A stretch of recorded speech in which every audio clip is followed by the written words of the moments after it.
శాంతి స్వరూపుడు భగవంతుడని శాంతిగా అందరి శాంతిని కోరుతూ,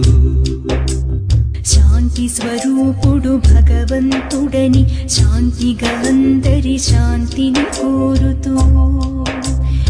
ఎవరి శాంతిని భంగపరచక నిత్యము ప్రార్థన చేస్తూ ఉంటే,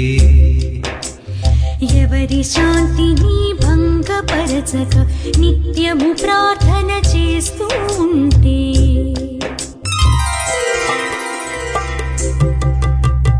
ద్వేషభావము నశించి స్నేహభావము ఏర్పడి, ద్వేషభావము నశించి స్నేహభావము ఏర్పడి,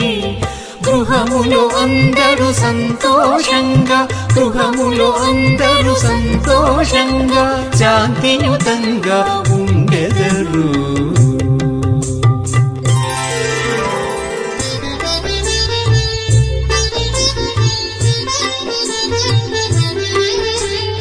లోకమంత సుఖ శాంతులే కలిగి అందరికీ శుభమే జరగాలని,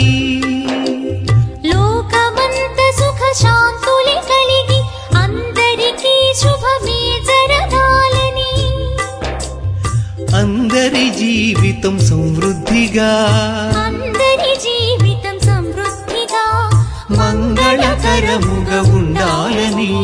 గృహములో అందరూ ప్రార్థన చేస్తే, గృహములో అందరూ ప్రార్థన చేస్తే స్నేహ సమాజం ఏర్పడుతుంది.